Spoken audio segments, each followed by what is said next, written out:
الحمد لله رب العالمين والصلاة والسلام على حبيبه محمد وآله وصحبه أجمعين. أما بعد فأعوذ بالله من الشيطان الرجيم. بسم الله الرحمن الرحيم. ومن الإبل اثنين ومن البقر اثنين قل الذكرين حرم أم الأنثيين أما اشتملت عليه أرحم الأنثيين أم كنتم شهداء إذا وصاكم الله بهذا فمن أظلم ممن افترى على الله كذبا ليضل الناس بغير علم إن الله لا يهدي القوم الظالمين. اللهم سبحانك لا علم لنا إلا ما علمتنا إنك أنت العليم الحكيم. مولاي صل وسلم دائما أبدا على حبيبك من زانت به الأسر. معزز سامعین کرام، السلام علیکم ورحمۃ اللہ وبرکاتہ. ارشاد فرمایا جا رہا ہے اور اونٹ میں سے دو اور گائے میں سے دو. فرمائیے کیا دو نروں کو حرام کیا ہے یا دو مادہ کو یا جو بچہ دونوں ماداؤں کے پیٹوں میں ہے؟ کیا تم اس وقت موجود تھے جب اللہ نے تم کو اس کا حکم دیا تھا؟ تو اس سے بڑا ظالم کون ہوگا جو اللہ پر جھوٹ باندھے تاکہ بغیر علم کے لوگوں کو گمراہ کرے. یقیناً اللہ ظالم غلط کار لوگوں کو ہدایت نہیں فرماتے. معزز سامعین کرام، 8 جوڑوں کا ذکر فرمایا گیا. 4 جوڑے پچھلے بیان میں وہاں تک جو آیا کریمہ ہے اس پر گزارشات پیش کی ہیں، اور 2 اقسام اور یہ 4 جوڑے آج کی سایہ کریمہ میں ارشاد فرمایا جا رہا ہے. متصل حصے میں جو بات ارشاد فرمائی جا رہی ہے کہ حلال کو حرام اور حرام کو حلال اپنے مقاصد باطلہ کے لیے جو کفار اور مشرکین کیا کرتے تھے اسے رد فرمایا جا رہا ہے. اور نبی کریم صلی اللہ علیہ وسلم سے جو وہ بحث مباحثہ کیا کرتے تھے وہاں جو ارشاد فرمائے جا رہے ہیں یہ وہ باتیں ہیں. چونکہ کفار قدیم جو بیت اللہ شریف ہے اس کی حرمت تو ہے، ثابت ہوتی ہے.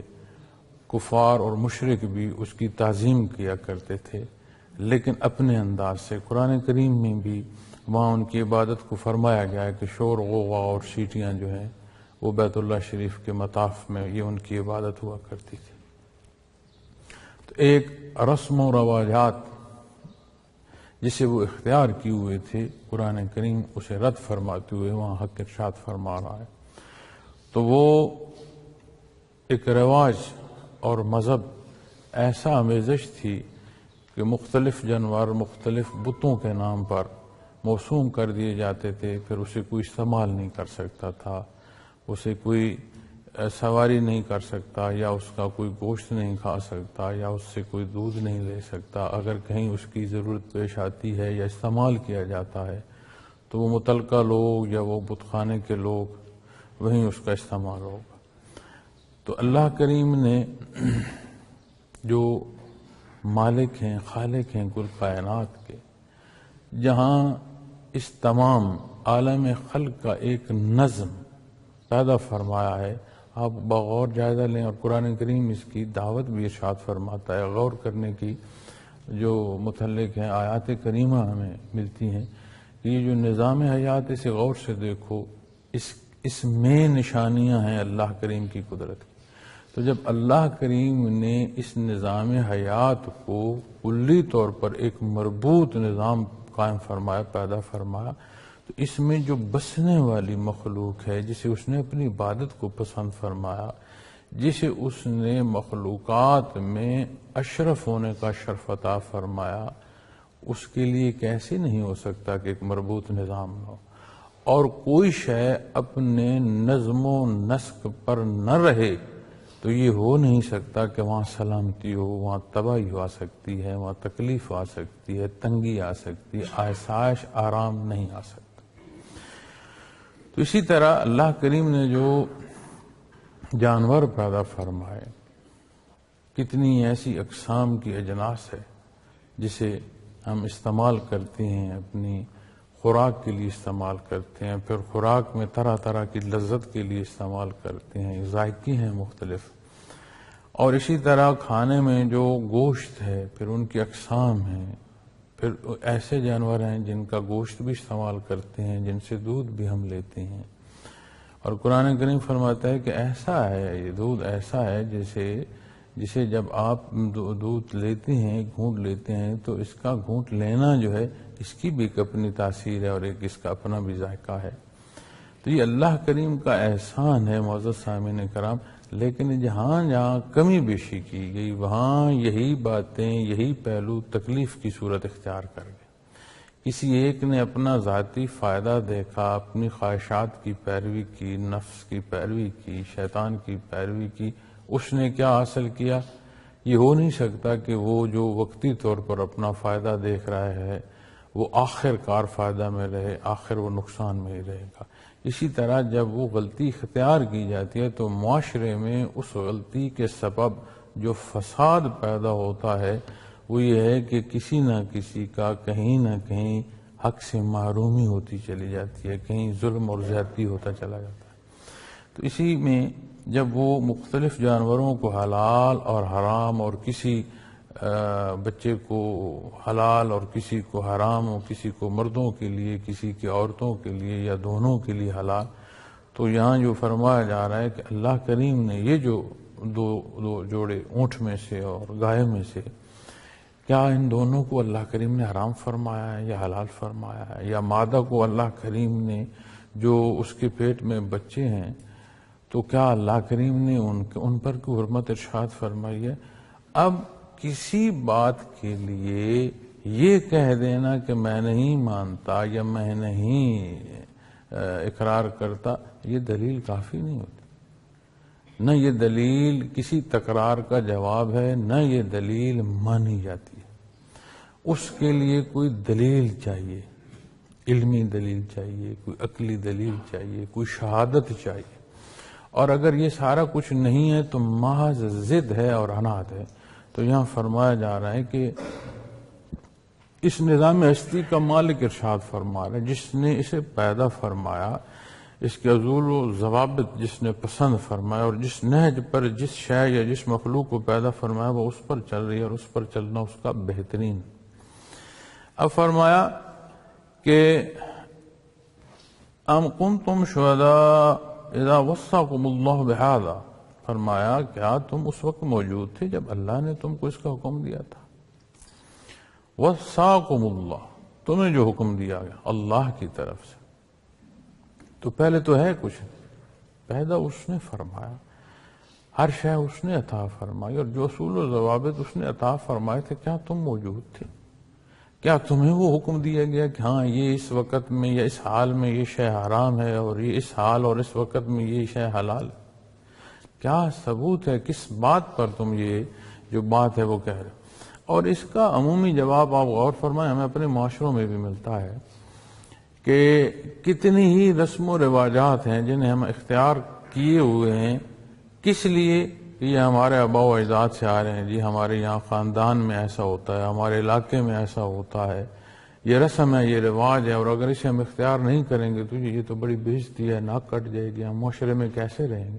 آپ دیکھ لیں شادی بیاہ میں، غمی خوشی میں، بندہ فوت ہو گیا ہے اور اس کا دکھ اور اس کی تکلیف اپنی جگہ، لیکن جو پیچھے زندہ ہیں اور وہ اس قابل نہیں ہے، لیکن آپ دیکھ لینا کہ آج تیسرا ہے، آج جمعرات ہے، آج 20واں ہے، آج 40واں ہے، آج برسی ہے، آپ اس کو دیکھتے آئے نا جی کہ پہلے ان کے پاس کچھ ہے یا نہیں، انہوں نے اپنا وہ جو رواج بن چکا ہے اسے پورا کرنا ہے۔ اب اس سارے میں کیا ہی خوبصورت ہو کہ اس کے لیے کوئی ایسا عمل کیا جائے جو اسے استفادہ دے، ختم قرآن ہو، اس کے لیے عبادت کی جائے، وہی شے جسے ہم اپنی شان و شوکت کے لیے استعمال کر رہے ہیں یا رسم و رواجات کے لیے کر رہے ہیں، کسی غریب کے لیے، کسی نادار کی مدد کے لیے استعمال ہو سکتی ہے، لیکن نہیں ہوتا۔ کیوں نہیں ہوتا؟ اس لیے نہیں ہوتا کہ ہم یہ سمجھتے ہیں کہ جو رواجات ہمارے اجداد سے آ رہے ہیں اگر ان پر ہم نے عمل نہ کیا تو یہ تو ہماری کمزوری ہوگی اور ہماری بے عزتی ہوگی۔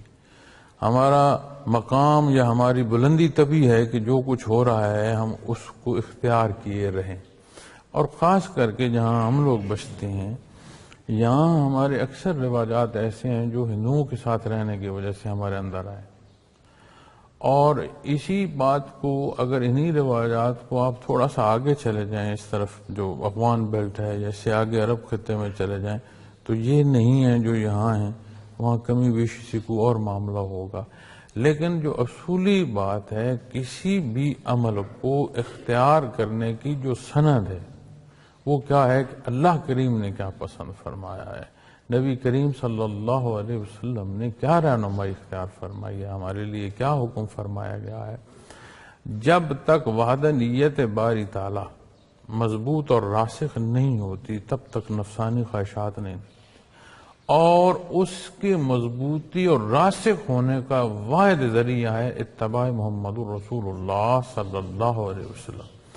آج دیکھتے ہیں ہم کتنا اظہار محبت ہوتا ہے، آپ کے نام پر کتنی ہی محافل سجائی جاتی ہیں، اور ماہ مبارک ربیع الاول میں آپ دیکھیں کہ وطن عزیز نہیں، دنیا کی طول و عرض میں جہاں جہاں مسلمان بستے ہیں وہاں وہاں اظہار محبت ہو رہا ہوتا ہے.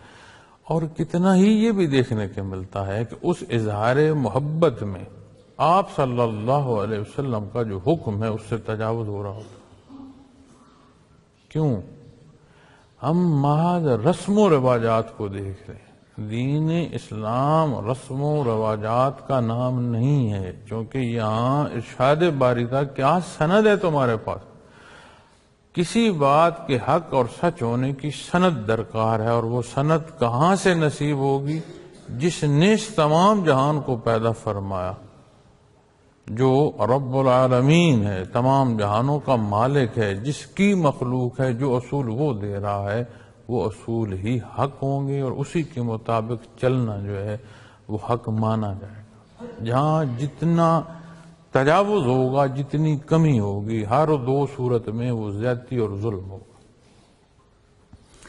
اور فرمایا گیا نا کہ وَصَّاقُمُ اللَّهُ بِهَذَا، یہ حکم تمہیں، جو تم کہاں تھے جو تمہیں یہ حکم دیا گیا. فَمَنْ أَظْلَمُ مِمَّنِ افْتَرَىٰ عَلَى اللَّهِ كَذِبًا لِيُضِلَّ النَّاسَ بِغَيْرِ عِلْمٍ. ہم یہ دیکھیں جب حق نہیں ہے تو پھر کذب ہوگا، افتراء ہوگا، کوئی چیز ایسی جو گھڑی گئی ہوگی جس کا حقیقت سے تعلق نہیں ہوگا. پھر یہ جو رسم و رواجات، یہ جو جھوٹ گھڑے جاتے ہیں، کیوں یہ غلطی اور گناہ دل کو بھاتی ہے؟ کیوں دل کرتا ہے اس کا اختیار؟ آپ مزاج انسانی میں دیکھیے گا، اپنے احساسات میں سے دیکھیے گا، خواہش ہوتی ہے کہ جیسا میں ہوں ایسا اور کوئی نہ ہو، جو مجھے سمجھ جائے کسی اور کو سمجھ نہیں. جو نکھار میرے وجود کا ہے یہ نکھار کسی کے وجود کا نہیں. غور کیجیے گا، کوئی بولے یا نہ بولے، کوئی اظہار کرے یا نہ کرے، اسے ایک دفعہ ایسے خیال گزارے نا اپنے اندر سے، اس خیال کو اپنے قلب سے دیکھیں تو سمجھ آئے گی کہ یہ تو وہ بات ہے جو ہر ایک کے اندر ہے. اب اسی حیات کو جس میں کلی پہلو ہیں، دیکھیں نا، کوئی اندھا اگر کہے کہ میں کسی کی ماں بیٹی کو نہیں دیکھتا تو میاں تو نے کیا دیکھنا ہے؟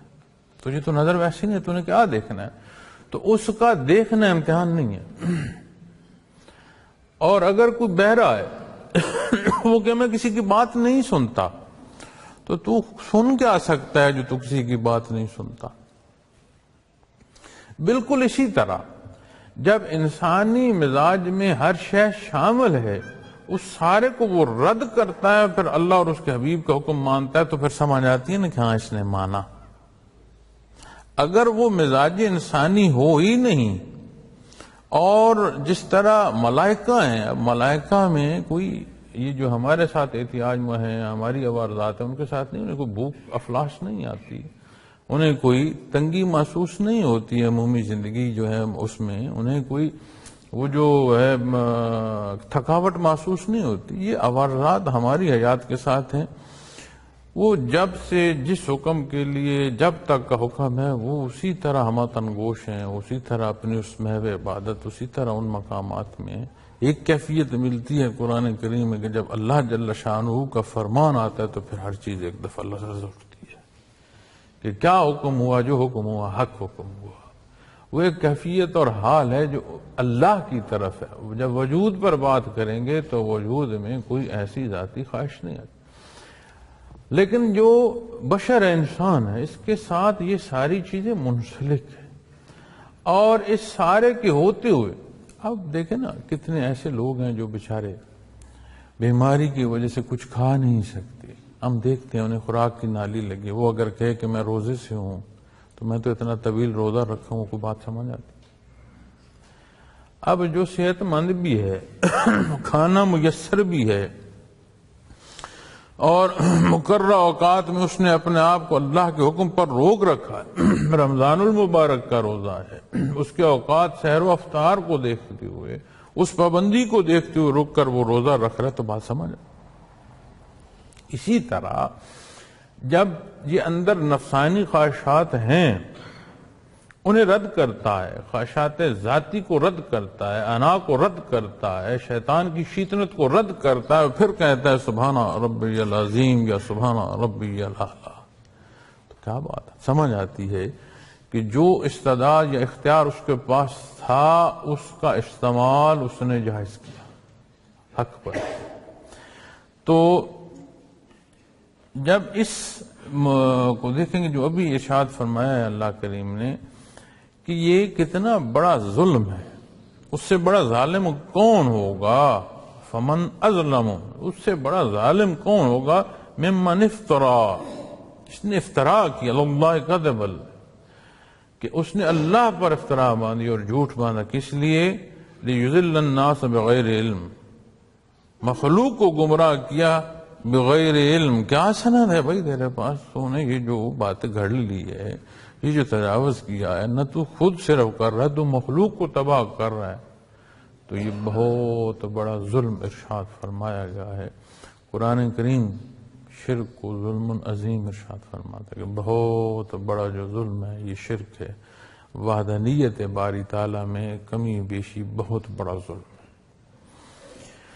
اور کفر اور یہ حصے ایسا ظلم ہے کہ اس کا انجام ایسا ہے کہ کبھی بخشش نصیب نہیں ہوتی، ہمیشہ کی دوزخ ہے، ہمیشہ کی سزا ہے۔ ایک ہی حساب ہے کس کا کتنا درجہ ہے دوزخ کا، بخشش یا عذاب کے مابین کوئی حساب پھر نہیں ہوگا۔ جو بخشش کے حوالے سے یا سزا کے حوالے سے حساب ہے اس میں ایمان بنیاد، نوری ایمان ہو تو پھر یہ بات آئے گی کہ ہاں گناہگار ہے، اس کی گناہ کی بخشش ہے، یا اس کی نیکیاں ہیں تو کتنی ہیں، وہ حساب کتاب کی بات آئے گی۔ یہاں جب بندے جو تجاوز پر ملتے ہیں ان میں جو قرآن کریم ارشاد فرماتا ہے ان کا حساب کتاب ہوگا، طبقوں میں ہوگا، طبقوں میں تقسیم ہوگی۔ قرآن کریم کی آیات بتاتی ہیں درجے طے ہوں گے، حساب کیا ہوگا؟ درجے طے ہوں گے کہ کہاں درجہ کہ جو دوزخ کے جانے کی سزا ہے، کون کس درجے کی دوزخ میں جائے گا۔ تو یہ اتنا بڑا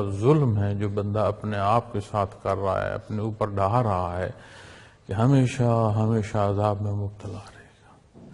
ایک رات بیماری کی صورت میں گزارنا اتنی لمبی اور طویل ہو جاتی ہے کہ رات نہیں گزرتی، اور جہاں ہمیشہ سزا رہے گی، ہمیشہ تکلیف رہے گی، اور وہ آگ اور اس آگ کی تپش جس سے دنیا کی آگ جو ہے وہ بھی معافی مانگتی ہو، وہ بھی جان بچاتی ہو، اتنی حدت کی آگ۔ سب سے بڑی جو بات ہے معزز خواتین و حضرات، اپنے اللہ کریم کے مقابلے کھڑا ہونا۔ انسانیت ہے کیا؟ آپ دیکھیں عمومی گفتگو میں دیکھیں، جب کوئی ظلم کرتا ہے تو کیا اسے کہتے ہیں اس نے انسانیت کے اختیار کی؟ کیا کہتے ہیں؟ کتنا حیوان ہے، اس نے حیوانیت کی ہے کہ نہیں؟ تو سمجھ آتی ہے کہ جتنا تجاوز اور زیادتی ہے وہ حیوانیت ہے، وہ انسانیت نہیں ہے۔ جب بات انسانیت کی آئے گی، بندگی کی پھر آ جائے گی۔ بندگی کی بات آئے گی تو پھر سمجھ آئے گی کہ بندے اور مالک کے مابین جو رشتہ ہے یہ کتنی بڑی عطا ہے۔ وہ ساری بحث کو چھوڑ کر یہ بات ایک سمجھ نہیں آتی کہ میں اپنے اللہ کے حکم کے خلاف جا رہا ہوں۔ پھر جب ہم بات کرتے ہیں اظہار محبت محمد رسول اللہ صلی اللہ علیہ وسلم کی، تو یہ تو زینت ہے ہماری، یہ تو ہماری آن ہے، مسلمان کی ایک شان ہے، اس کا مقام ہے کہ یہ محبت نصیب ہو۔ لیکن کیا یہ محبت ایسی ہو کہ آپ نے جو فرمایا اس کے خلاف جائے اور اظہار محبت جو ہے اسے اعلان کرتا پھرے؟ کیسی محبت؟ اپنے والدین کے رشتے اور والد اولاد کے رشتے کو آپ دیکھیں، آپ اعلان کریں ابا جی اماں جی مجھے آپ سے بڑی محبت ہے، میں بڑا لحاظ اور عقیدت کرتا ہوں، صبح سے شام سے جو والدین کہہ رہے ہیں اس کے خلاف آواز بلند کرو۔ جو دنیا میں لانے کا سبب ہوئے، دیکھتے ہیں شام تک تمہارے ساتھ پھر ان کا رویہ کیا ہوگا، وہ اسے کیا کہیں گے کہ تم بہت اچھا کر رہے۔ اور آپ صلی اللہ علیہ وسلم کی ذات تو مخلوق کے لیے خالق کی طرف سے باعث رحمت ہے۔ آپ کا ایک ایک حکم، آپ کا ایک ایک عمل جو ہم اختیار کریں گے وہ اللہ کریم کا حکم ہے، اللہ کریم کی پسند ہے۔ اور اپنی زندگی کو ہی دیکھتے ہیں، سمجھ نہیں آتی کہ یہ پل کیسے گزر رہے ہیں۔ میں سمجھتا ہوں کہ اگر ریت کو مٹھی میں پکڑے نا تو عموماً مثال ہوتی ہے کہ ریت مٹھی میں نہیں رہتی، سرک جاتی ہے۔ ٹھیک ہو گیا بھائی، اس کا سرکنا محسوس ہوتا ہے، یقین مانو زندگی کے لمحات جو سرک رہے ہیں اس کا سرکنا محسوس نہیں ہو رہا۔ میں کل رات بھی میں حیران ہو گیا کہ جب میں معلوم ہے کہ صبح جمعۃ المبارک 8 دن گزرے ہیں، کہاں گئے کچھ پتہ نہیں، صبح ہوئی شام ہو گئی، صبح ہوئی شام ہو گئی۔ لیکن یہ صبح اور شام ہی نہیں ہے، جہاں کائنات کی حیات میں صبح اور شام کائنات کی زندگی تک کی تکمیل کی طرف رواں دواں ہے، وہاں جو میری زندگی ہے، جو اس خلق کی زندگی میں پھر ایک بہت باریک اکائی ہے، بڑی تھوڑی سی ہے، یہ صبح و شام اس میں سے بھی گزر رہے ہیں، کم ہو رہے ہیں۔ تو پھر کیا ہم کر رہے ہیں بھائی؟ انہی معاشروں میں لوگوں کو یہ دیکھا ہے کہ وہ آپ سے دور ہو جاتی ہیں۔ کوئی موقع آیا، کوئی مسئلہ پیش آیا، آپ کا کوئی رویہ ہوا، کوئی حالات ایسے ہوئے کہ لوگ آپ سے دور ہو۔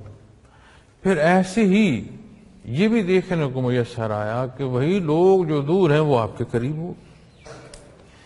کبھی کسی نے خوشی میں زندہ باد کہہ دیا، کبھی کسی نے ناراضگی میں مردہ باد کہہ دیا۔ وہی بندہ جو ناراض ہے راضی ہو گیا، وہی جو راضی ہے ناراض۔ یہ زندگی ہے، یہ پیچ و خم اس زندگی کے راستہ ہے۔ دیکھنا کیا ہے، کیا میرا کوئی جو عمل تھا وہ بد تو نہیں تھا جس سے مخلوق کو تکلیف ہوئی؟ جس سے مخلوق راضی ہے، کیا کہیں ان کی رضا کا سبب کو بدی ہی تو نہیں ہے؟ کسی برائی پر تو نہیں ہم جمع ہو رہے، جیسے آج ہم کہتے ہیں جمہور کی رائے، اب جمہور برائی پر طے ہو جائے تو اس کا کیا مطلب؟ کہ برائی جائز ہو گئی؟ نہیں، اصول درکار ہے، سند کے ساتھ درکار ہے، حق کیا ہے۔ اور یقین مانے ہم تو مسلمان ہیں، کلام ذاتی ہے، اللہ کریم کا کلام ہے، نبی کریم صلی اللہ علیہ وسلم کا فرمان ہے، اور اللہ کا نام اور یہ حکم اتنا پیارا ہے کہ حدیث شریف میں ہے کہ اہل جنت جو ہیں دنیا کی طلب نہیں کریں گے کبھی، ماں سوائے شہداء کے۔ اہل جنت کے بارے فرمایا ہے نبی کریم صلی اللہ علیہ وسلم نے کہ وہ دنیا کی پھر طلب نہیں کریں گے۔ ہم باہر کہیں سفر پر جاتے ہیں تو پھر خیال آتا ہے نا، میں گھر جاؤں، اپنے علاقے کو دیکھوں، اپنے ملک میں جاؤں۔ اہل جنت دنیا کے بارے میں نہیں سوچیں گے، وہاں اتنی آسائش ہوگی اور اتنی خوبصورتی ہوگی کہ سمجھ آئے گی کہ حقیقی زندگی تو یہ ہے۔ لیکن اس میں بھی دنیا کی زندگی کی اگر تڑپ کوئی رکھے گا تو وہ شہید جو اللہ کے نام، وہ جو اللہ کے نام پر قربان ہونے کی لذت ہے اسے جنت میں بھی وہ یاد ہوگی، جہاں ہر شے بھول چکی ہوگی، جو وہاں کی عطا ہے اس میں اتنا مسحور ہو گئے اہل جنت۔ تو جب یہ رشتہ بندگی کا نصیب ہو تو معزز خواتین و حضرات پھر سمجھ آتی ہے اسلوب زندگی کے۔ پھر ایک بنیادی بات سمجھنے کی ضرورت ہے، اور آج کا جو دانشور طبقہ ہے یہ بھی اس پر بڑا زور دیتا ہے کہ جی اسلام کیا ہے؟ یہ انسانیت ہے، انسانیت سکھاتا ہے، مخلوق راضی کرو، مخلوق کے لیے بہتری کرو۔ اگر خالق کے لیے عمل نہیں ہوگا تو مخلوق کے لیے ہو نہیں سکتا۔ اگر رضا خالق کی مقصود نہیں ہوگی تو خالق کی مقصود نہیں ہوگی تو مخلوق کی ہو نہیں سکتی۔ کہتے ہیں نا کہ حقوق اللہ کی خیر حقوق العباد پوری کرو، جو حقوق اللہ ادا نہیں کرتا وہ حقوق العباد ادا کر سکتا ہی نہیں۔ وہ اپنے نفس کا پیروی میں ہوگا، شیطان کی پیروی میں ہوگا، وہ حق پر رہ نہیں سکتا۔ غلط اور صحیح کے اصول وہیں سے۔ یہ ایسی ہے جیسے کسی کو کہا جائے کہ اس کا بچپنا تھا ہی نہیں، یہ ایسے ہی جوان تھا۔ بھائی وہ اس کا پورا ایک نظام ہے، قانون قدرت ہے، افزائش کا نظام ہے،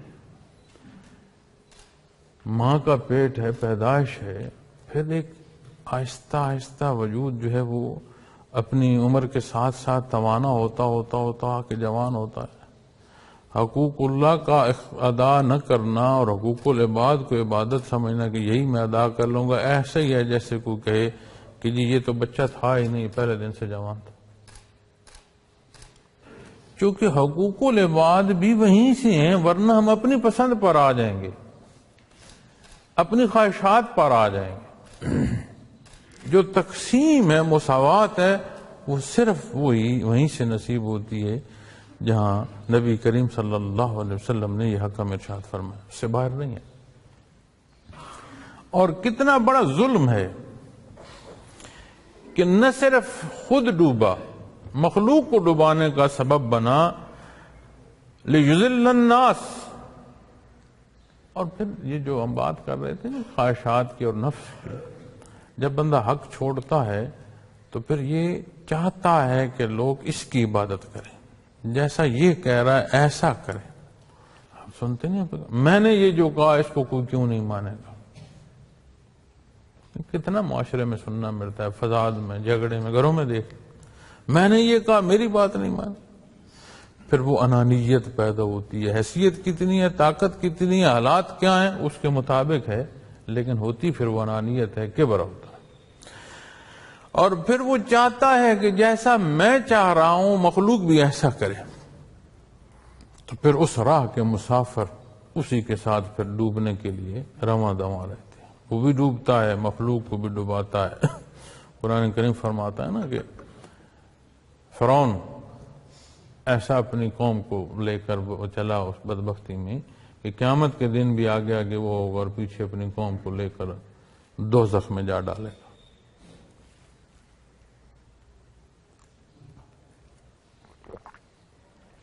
تو پھر اس سارے سبب میں اس کے پاس کیا ہے؟ کچھ کوئی سند نہیں ہے، کوئی ایسی بات نہیں ہے کہ جس پر انحصار کیا جا سکے۔ ان اللہ لا یہدی القوم الظالمین، یہ بات ایسے نہیں جائے گی کہ ہاں جی اس نے زندگی گزار دی، جو اللہ نے اسے قوت دی اسے صرف کر دیا، جائز ناجائز جو دل ہے اس کا کر لیا، خود بھی ظلم کیا، مخلوق کو بھی ڈبایا، مخلوق کے ڈبانے میں اس کی کردار کی شمولیت، ایسے نہیں جائے گی بھائی۔ اس لیے نہیں جائے گی کہ یہ ملکیت ہماری نہیں ہے، کائنات کا مالک ہے، ایک ایک شے کا مالک ہے، وہی خالق اور مالک میرے آپ کے وجود کا ہے۔ اس میرے اور آپ میں امانت دار کی حیثیت سے ہونا اور اصول وہ اختیار کرنا جو مالک بیان فرما رہے، بات اور ہے۔ اس میں اپنی مرضی کا دخل، جتنا دخل ہوگا اتنی خیانت ہوگی. خائن اللہ کو نہیں پسند. قرآن کریم فرماتا ہے کہ خائن جو ہے وہ اللہ کو نہیں پسند. اب جب وہ تجاوز آئے گا تو پھر حساب کتاب آئے گا. جس نے جتنا ظلم اپنے ساتھ کیا ترازو لگے گا. وہ مالک ہے. مخلوق نے ناپ تول میں کمی کی، اس نے سزا دی. اقوام سابقہ پر جو عذابات آئے اس میں کیا ناپ تول کی کمی کا بھی بیان ہے؟ قرآن و حدیث بیان فرماتی. ان کی نشانیاں فرماتی ہیں کہ وہ قومیں ہیں جنہیں جو سرے راہ ان کے وہ کھنڈرات موجود ہیں، ان سے عبرت حاصل کرو. یہاں تک فرمایا گیا. جس نے مخلوق کے ناپ تول کی کمی بیشی پر سزا دی، کیا اس کے حضور کمی بیشی ہوگی؟ نہیں، وہاں پھر حساب ہوگا. اور یقین مانے اللہ کریم معاف فرمائے، ہم اس حساب قابل نہیں. ہمہ وقت اس کے حضور توبہ اور معافی، ہم اس حساب کے قابل نہیں. چونکہ جب حساب ہوگا ایک طرف عطا ہوگی، ایک طرف ہمارا کردار ہوگا. لہذا کو سوچو تو صحیح. ایک ایک شے جو اس نے عطا فرمائی ہے، ایک بال کا پھوٹنا، ایک بال، انگنت بال ہیں وجود پر، کسی ایک بال کا پھوٹنا کتنی مضر اثرات وجود سے نکالتا ہے، کہاں کیسے نکھار کا سبب بنتا ہے. ایک بال جو ہے نا، اس کا جو نظم و نسق پیدا ہونا اور اس کا وجود کی سلامتی کا سبب ہوتے چلے جانا، ایک ایک شے کی تحقیق کرو، اس کا بدلہ کیا دے سکتے ہیں. ایک بال آنکھ میں گر جائے، جو اس کی تکلیف ہوتی ہے کبھی سمجھ آتی ہے. لیکن وہی بال جب اپنے مقام پر ہے تو وجود کی جو خرابیاں ہیں وہ بھی وجود سے نکالنے کا سبب بن رہا ہے. اسی طرح دیکھو نا کیا کچھ عطا فرما. ایک ہوش کو دیکھ لو، سارا وجود ہے، وجود سلامت ہے، ہوش سلامت نہیں. اسے پاگل لوگ کہتے ہیں، اس کی کوئی نہیں سنتا. وہ کبھی شور کر رہا ہے، کبھی رو رہا ہے، کبھی ہنس رہا ہے، اس کا تمسخر کو اڑا سکتا ہے، اس کی سنتا کوئی نہیں. ایک ہوش نہیں. اس ایک ہوش کو تو دیکھو. سارا وجود سلامت ہو، یہ دیکھنا سننا سلامت ہو، محسوس کرنا سلامت ہو، ہوش نہ ہو تو یہ سارا رائے گاں ہو. ایک ایک شے جو اس نے عطا فرمائی ہے، طلوع غروب کو تو دیکھو. سورج کی حدت، چاند کی چاندنی، کہیں افزائش کا سبب ہے، کہیں مٹھاس کا سبب ہے. کون استفادہ حاصل کر رہا ہے اس سے؟ سوچو تو صحیح.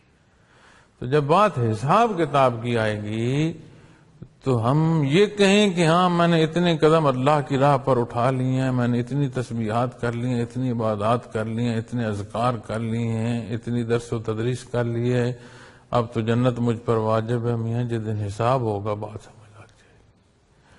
کوئی شکرانے سے نکل پائے گا تو پھر یہ بات کرے گا نا، جو کچھ اس نے عطا فرمایا اس کا کیا افزانہ اگر شکرانے میں رکھیں تو کیا وہ پورا ہو گیا؟ تو معزز سامعین کرام، اس سارے کو لے کر اگر ہم اپنا جائزہ نہیں لیں گے، اس حساب سے پہلے اپنے آپ کو اپنے اندر ترازو لگا کر نہیں ماپیں گے، نہیں دیکھیں گے، تو پھر کب جا کر ان باتوں کو جانیں؟ اور جب ہم نہیں جانتے تو یہ معاشرے کا فساد اس کا شہادت ہے. یہ اعلان ہے معاشرے کی جو روش ہے کہ جہاں جتنی خرابی ہے، کیا ہے؟ ہم اتنے مدہوش ہیں زندگی میں. صبح شام کا نہیں معلوم کیسے گزر رہی ہے. صبح ہوتی ہے، شام ہو جاتی ہے، دن گزر گیا، رات گزر گیا، پتہ نہیں چلتا کہاں گیا. لیکن یہ اپنے اختتام کو رمادہ ہے زندگی. کلی حیات بھی اپنے اختتام کو ایک دن سور پھونک دیا جائے گا، اور اس میں ایک اکائی اگر میں اپنی ذات کو لوں تو بھی میں اپنے اختتام کی طرف رواں ہوں۔ بڑی دور منزل ہے، ملک الموت کی آمد ہے، اور فرمان ہے نبی کریم صلی اللہ علیہ وسلم کا کہ وجود سے روح ایسے نکلتی ہے جیسے کوئی کپڑا کانٹے دار جھاڑی میں اٹک گیا اور وہاں سے کھینچ کر نکالنا، تار تار نکلتی ہے، وجود کے ذرے ذرے سے روح کھینچی جاتی ہے۔ برزخ ہے، کتنی حیات ہے اس خلق کی، اللہ بہتر جانتے ہیں۔ میں نے کیا کیا، اس طرح کا میرا مقام ہے قبر میں، اس میں گزارا ہے۔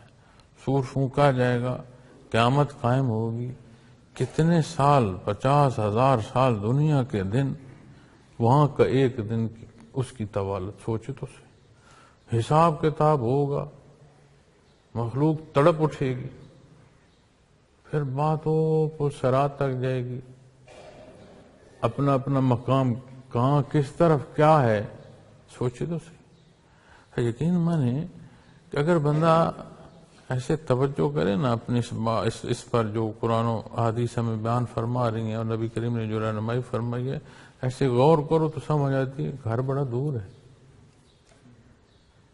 یہ مسافت، یہ پیچ و خم راستے کی، یہ سردی و گرمی، یہ تکلیف و آشائش، یہ زندگی ہے، رکنا یہاں نہیں ہے، کوئی چاہے تو بھی نہیں رک سکتا۔